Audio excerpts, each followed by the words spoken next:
Alright y'all, welcome back to the channel and to some more buckshot testing, and today we've got another interesting combo that a lot of you guys really wanted to see me test, and I'll talk more about that here in a second, but I'm curious to see what it'll do as well, because I have a feeling that we're going to see one pattern, but a lot of you guys think we might see something different. So I guess we're just going to have to see what actually happens. But as for the shells I've got here today, I brought out some of these. Some of the Federal Power-Shok 20 gauge buckshot shells. These ones in particular are the 20 gauge, 2 3/4 inch, 20 pellet load of 3 buck, moving about 1200 feet per second. And we've tested these shells before through this setup just with a different choke, and we got some really just pitiful, poor performance out of them. So I guess we'll see what they can do through today's choke. And as for the setup we've got to run them through today, I brought out the Stevens 301 here, but I threw in a stock flush improved cylinder choke. Now I will put the actual constriction of this improved cylinder choke up on the screen here for those of you curious about it. But this is where a lot of today's test actually comes from, is this choke. Now if you have not seen, we have tested the Federals and some Winchester 20 gauge buckshot shells, both 2 and 3 buck, through modified and full chokes with some pretty just terrible performance across the board. Now before we started testing 20 gauge buckshot, I had asked you guys in a community post, what choke do you use or where should we start? An overwhelming majority of you said modified choke. So that's where we started. We saw bad performance. We moved up to a full choke, still got the same result. And across those handful of videos, I don't think I've ever seen more people come out of the woodwork in the comments to tell me that I don't know how to test buckshot. Now, to each their own. As far as opinion goes, I don't have a problem with that. But those people said that I need to run them through an improved cylinder or even a cylinder bore to even get remotely decent results. Now, with how these shells are loaded,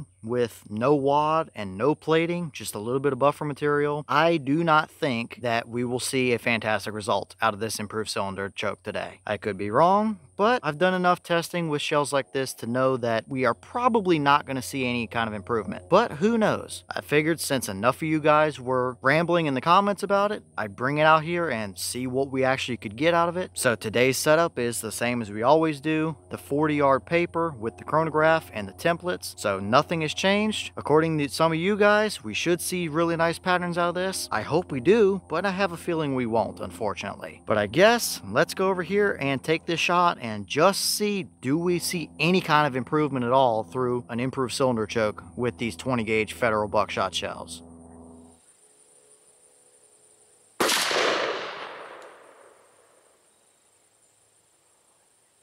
Alright, so that round gave us 1110 through the chrono. The box claim is 1200, but we have not seen that in our test with these shells. These Federals seem to run about 100 to 120-ish feet per second under their box claim. So 1110 is pretty much normal for what we've been seeing. I would like to see another 100 or so feet per second out of them, but this hasn't been anything unusual. So I guess we are pretty normal up here as far as velocity goes, but what kind of a pattern did we actually get down at 40 yards? Let's go check it out and see if we got any kind of improvement whatsoever.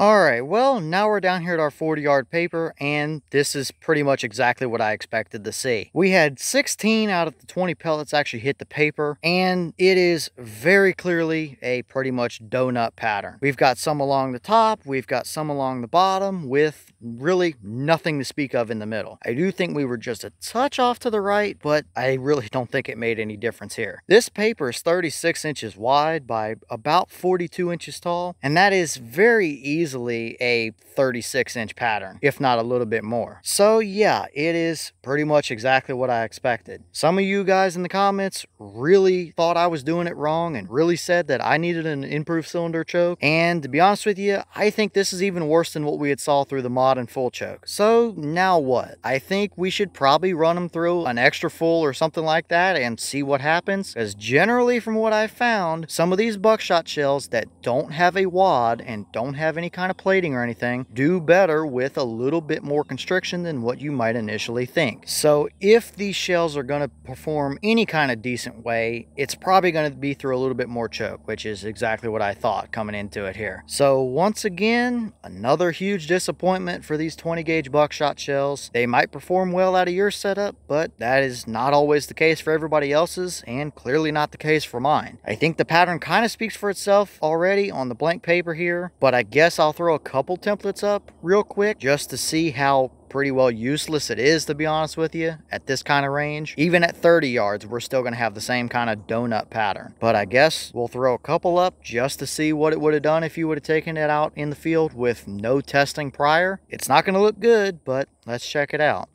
Alright, well, here's our 10-inch circle, and since the pattern was a touch high and a touch right, we lined it up with where the core should be, and we've got one pellet in there. There is literally not a single other pellet hiding behind the template. They are all surrounding it, just in a big giant circle, even off the edge over there. So yeah, it is a straight up donut pattern. You have no core to speak of, which is absolutely not what you want to see. So 10-inch circle, definitely a big fail there. I guess we'll throw the deer template up real quick just to see what it would have looked like on some kind of an animal, but I think this one's going to seriously struggle.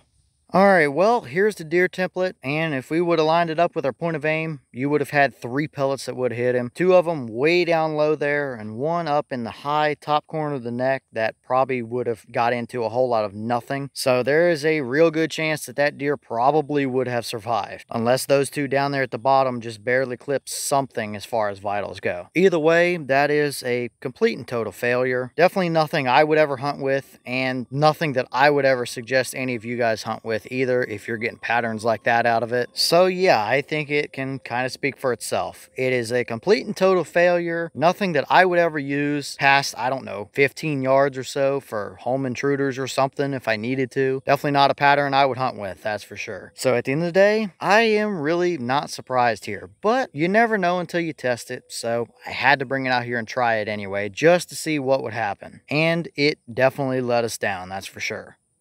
Alright y'all, well, what did you think about that result right there? It is nothing short of a complete failure. So now I bring it up to you guys in the comments here. For those of you that said that this is the only way to go is a cylinder or improved cylinder choke, based on our mod and full choke test we've done so far, now what do we do? I don't want to say I told you so, but I'm not necessarily new to buckshot testing, and this is pretty much exactly what I thought we would see coming into this. When you have a shell with no wad and no plating and just a little bit of buffer, it just seems like they need a little bit more choke constriction to get them about as good as what they can be. And still, they typically aren't as good as something that does have a wad and plating. So if these are going to perform, I think chances are it's going to be through a little bit more choke than what you probably think. Now, it's not the same for every setup, obviously. Some might do really well with some shells and others might do really bad. But for these type of shells in my shotgun, I think it's going to be more choke that we need. So where do we go from here? Let me know your thoughts in the comments, because this is a worse result than what we had seen through the tighter chokes. So we got to figure out something if these shells are even halfway decent in the first place. So I guess it is another failure for them. Definitely nothing I'm looking to use anytime soon, that's for sure.